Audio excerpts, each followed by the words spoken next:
Hi, today I want to talk to you about a little piece of public history that affects some of my life. So what we're going to be discussing, this is a massive farming area in northwest New Mexico. It's on the Navajo Nation.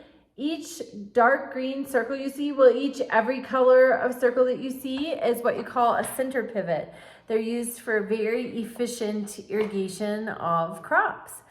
So there's a rich and vast history to this farmland, and its water is a hotly contested item. So in 1830, we had the Indian Removal Act. This did not apply to the Navajo Nation. The Navajo Nation did not become part of the United States until 1848 with the signing of the Treaty of Guadalupe Hidalgo, which formally ended our war with Mexico. The Navajo Nation's land were contained within the new United States borders. In 1849, so just 1 year later, we have a treaty with the United States and the Navajo Nation, formally recognizing that the Navajo Nation is within the borders of the United States, requiring that the Navajos would maintain peace and stop attacking citizens of the United States.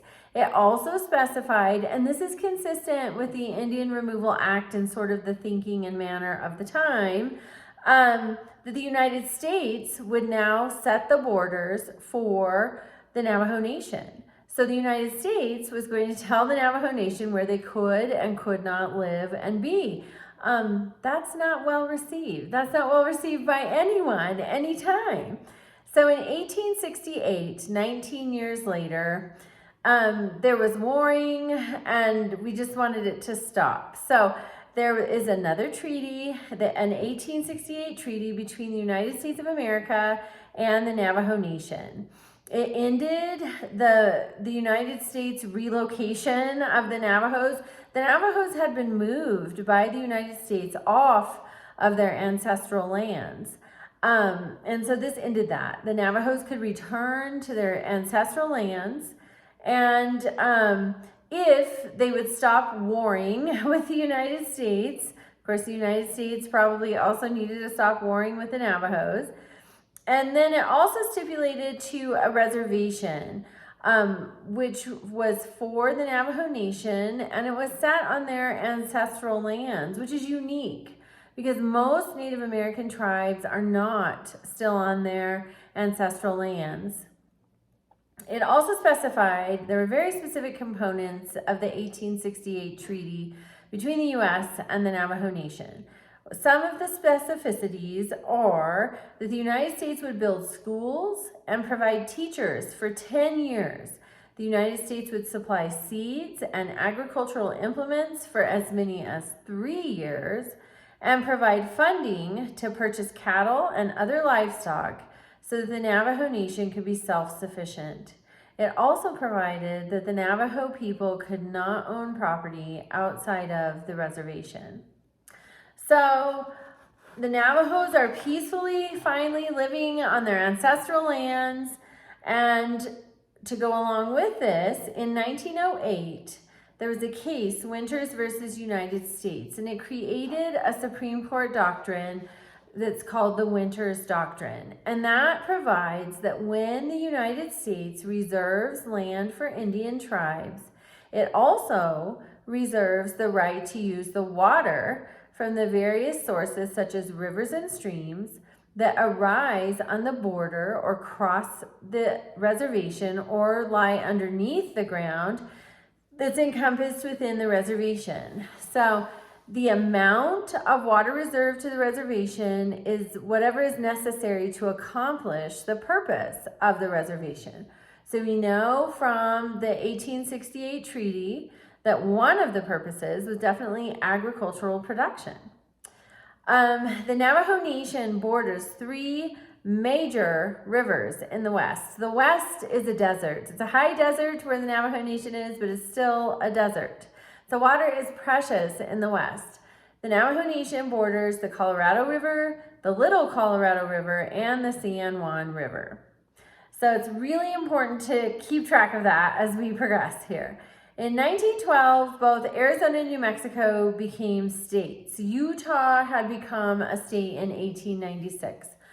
This is important because even though the Navajo Nation formally became part of the United States in 1848, then we finally have a treaty recognizing their ancestral homelands, allowing them to have their ancestral homelands in 1868.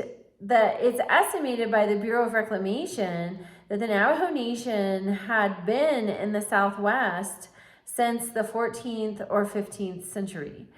In Western water law, that matters because the first person who can show a prior beneficial use that's older than everybody else's beneficial use, so they made beneficial use of the river, if they can establish that, which the Navajos clearly can, then they have a sort of a senior water right, a better claim to the water.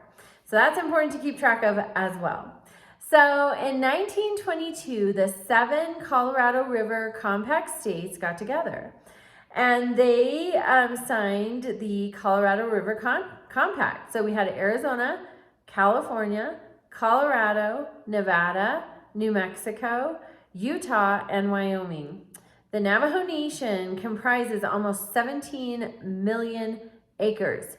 It's almost 24,000 square miles within Arizona, New Mexico, and Utah. And yet, they and other important water-holding Native American tribes were left out of the 1922 Colorado River Compact. So the purpose of the 1922 Compact was to provide for an equitable division and apportionment of the Colorado River and its tributaries. They didn't even own all of the water rights to these things that they're dividing up. And the Native American tribes did not have a seat at the table for this discussion. So one of the major Colorado River tributaries is the San Juan River, and that is what is used to irrigate the Navajo Nation's massive farming area that I showed you the picture of to begin with. Interestingly, in 1962, so the Navajo Nation is left out of the 1922 Compact.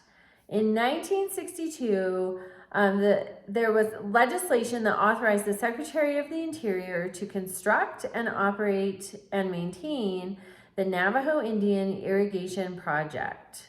This was designed, obviously, for some municipal development, but primarily agricultural development. And the land where the Navajo Nation lies is fertile. The Bureau of Reclamation has a history of it on their website. The land is fertile, but it requires water because it is in a high desert to be productive. We see litigation of the Colorado River. My dad said once that he thinks the Colorado River is the most litigated river in the entire world, and it would seem it might be. In 1963, Arizona and California went to court trying to figure out how much water each state can use because it's a desert. There's a limited amount of water. When you have a limited amount, there's going to be a fight. In 1970, the Navajo agricultural products industry was developed so that they could operate the irrigation project, and today they operate a massive farming operation. Massive. So in 1962, the Navajo tribe traded their water rights for construction of the Navajo Indian Irrigation Project. And its objective is to eventually irrigate 110,630 acres of farmland. That is huge.